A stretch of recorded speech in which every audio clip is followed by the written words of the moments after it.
Let's do it like this. Brace yourself. Welcome to it, guys. This is somewhere in South Africa. The Thedopespotsa brought to you by Creative Media, and I'm chilling with Ron. What's up, my guy? Me, I'm nice, my brother. How about you? I'm all G. Wait. September is a good month for you. Yo, one of the dopest months ever, dog. Greatest time ever for me, my nigga. You know, singles are out, albums are out, you're in there. How do you feel about it? Yo, for me it's a blessing, bro. For me it's surreal at the same time. Because at some points in life, you think this is not possible, but we're here. Yeah.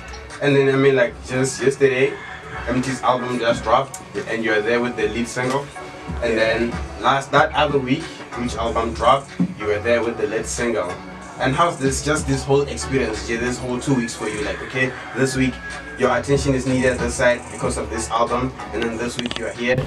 How is it? You know, it comes with you being in demand at the same time, because everybody's like, yo, we want this type of beat, or we want this guy to work with us. But I am prepared for it. You know, I was prepared for it before it actually happened, because for me it's all about building and increasing the demand. So it's hectic because you have to stay out for like a lot of hours. I usually sleep for like 2 hours every day, but I'm chill with it at the same time. Don't you look like you danced like for like 5 hours? Really? Yeah. Because we were working, like throughout the whole night. I slept today in the morning, then around 10 I was back up. So I think it goes with, how do I put it, like it's more like your body and mind gets used to it after some time. So you are associated with a lot of big names. So I just want to know, so since you are associated with a whole lot of big names, your WHPs, your Baby Coopers, eMtee, the list goes. Are you happy to work with like upcoming artists, build with not just them buying beats, but then maybe sort of embrace them like, okay, I'm gonna work with you, I'm gonna build with you? To be honest, that's a question that I always give an answer to, and everybody wants to be modest with it and be like, wow, I just want to work. But for me, it's not even like that. I do work with a lot of upcoming artists, and obviously, when we're working, it's not about you coming in and just recording a song. Yeah. There's a lot of music directly that goes into the making of a song. But in terms of me picking you out and be like, yo, let's work, I can't afford it at this moment. Like I can't.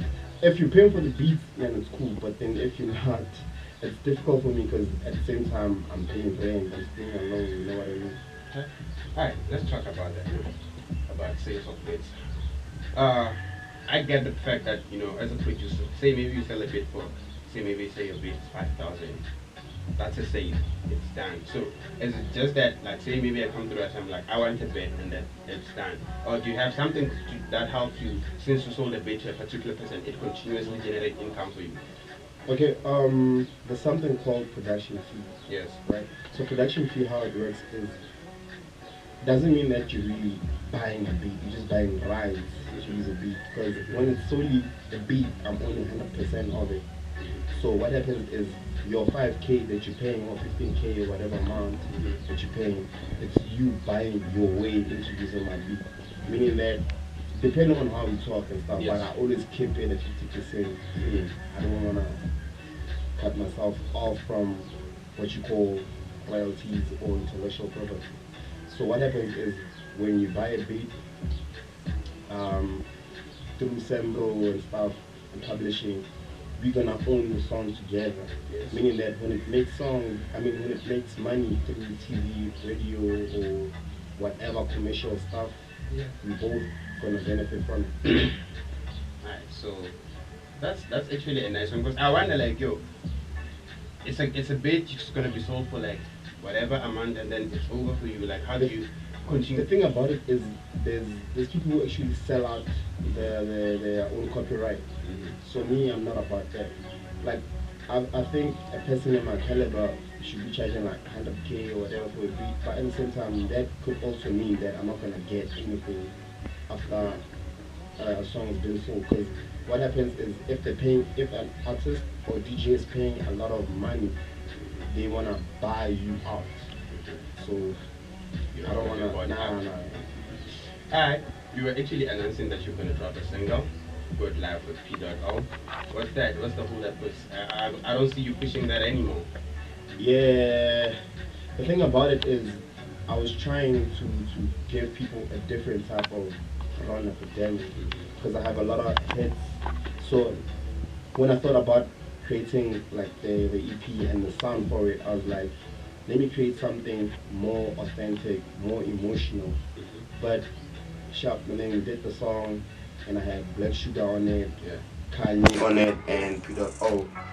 And I let a couple of people listen to it, and they were like, it's cool, but it sounds like you dumped the song down because it's not a hit, it's just an emotional song. So I'm like, I don't want to have that type of rap behind the Ron Epidemic brand. What I'm trying to say, like, you don't want to have songs that people are saying it's dope, but then they can't play it at a certain environment. It's for like a certain environment. Like what I'm saying is, I don't. At this moment, I want to have songs that are huge instead of just having a song. Hence, the whole concept of having an EP was for me to brand myself as a DJ and producer. But I'm still working on the EP. Alright. I know that you used to rap, and your AKA was Lyrical Pioneer. So, are you going to rap on this EP? I can't even rap anymore. I can't rap anymore, and it's been years, and I've actually taught a couple of my friends how to rap. And when I got into producing, it's more like everything fell off from like you just fell in love with rapping, with production. Yeah. Okay, I get it. So, there's one thing that a lot of people struggle with. People always complain like, yo, I don't have sponsors, I don't have this, I can't get to this point. So I want you to tell everyone who's gonna watch this, most especially upcoming producers, upcoming rappers, like, yo, how did you do it? Like, and what can they cope from what you are doing to get where you're going? Because obviously you are in a good space right now, you're going to a higher position. So what's the secret? I would say the secret is working at your level best and not being like, yo, I'm not. Just because of you're not working with eMtee doesn't mean that you have to dumb your skill down. So work at your best because you'll never know who's listening to your music. How I started was I put my stuff on Facebook, like just beats, and eventually some other guy, I don't want to mention his name, hit my stuff, came through, I gave him a couple of beats and we started working. And from then on, I built a relationship with WHP. From there, I did Pop My Bodlela, which was a hyped song. And then the owner of Ambitious had the song, and they had to find who Ron Epidemic was, you know what I mean? And they pulled through, and by the time I knew Fifi Cooper, and I introduced her to the guy, and yeah. So my advice would be just believe in what you do and never dumb it down. The thing is that a lot of people, once they're down there's a lot of dumbing it down. I actually saw something that you mentioned on Facebook. We actually sort of dumb it down when it comes to pricing as well, And then sometimes when a person is looking at you, trying to approach you, and then they look at you like you're selling a bed for 250, I think somehow they don't feel like you are real or you are authentic. 250, this must be some fake stuff. So I think for the people out there, they need to never dumb it down. If your bid is 500,000, then it be 500,000. Know your worth. Yeah. So it's know your worth. It's all cheap. So tell me here, you work with Rouge, you have like 3 songs on the latest album, the new era session. How was that experience? That was hell. Like, what happened was, like, the whole process of me working with her, I hit her up on Twitter. And by the way, you can just talk to anyone on Twitter and be like, yo, I have beats and I want to work with you. And if you like it, they'll reply. And yeah. So I hit up on Twitter and I was like, yo, follow me back. I have a couple of stuff that I want to showcase with you. And she followed back, gave me her email address. I started sending her stuff. I think it's either the same day or the following day. She hit me up like, yo, there's this one beat that I love so much that I feel like it's like the best beat I've ever had. That's the beat for Deja. Yeah. This was earlier on, I think late, either early this year, Jan or late December. And as time went by, we had a close relationship with the manager. Like he would call me up, like, yo, Ron, let's meet up so that you can hear the stuff. This is before I even met Rouge in person. And then I did the other one,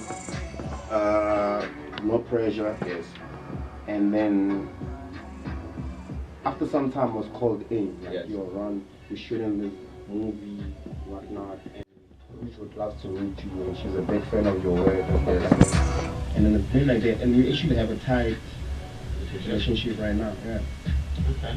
And then you went on and read with eMtee. How did that come about? Because we only have one song in that. I had close ties with Ambitious. Remember the guy came to my place and whatever, and we started working. So when he was signed, I knew about it before he even met me and stuff like that. So us working together wasn't really about, yo, let me get this guy, my beat, whatever. It wasn't like that. Like, for example, the beat that I did with Christ, shout out to Christ Star. The beat that I did with Christ Star, it was never submitted. We made the beat at Ambitious Studios. You know what I mean? So, me working with eMtee as one of the greatest musicians right now, for me it's a blessing, bro. For me it says God is putting me in proper places every time. Yeah, it's putting you in proper places because, we also put Tio Savage on that song, and Tio is international, bro. So you're out there. Exactly, bro. For me, that's actually the aim right now. I don't want to just be solely South African producer, you know what I mean? I want to be the greatest producer ever. I know that I'm the greatest producer ever, bro. So for me, being put in this type of phases, for me, it's great. And if you're in Nigeria looking up for a beat or anywhere in the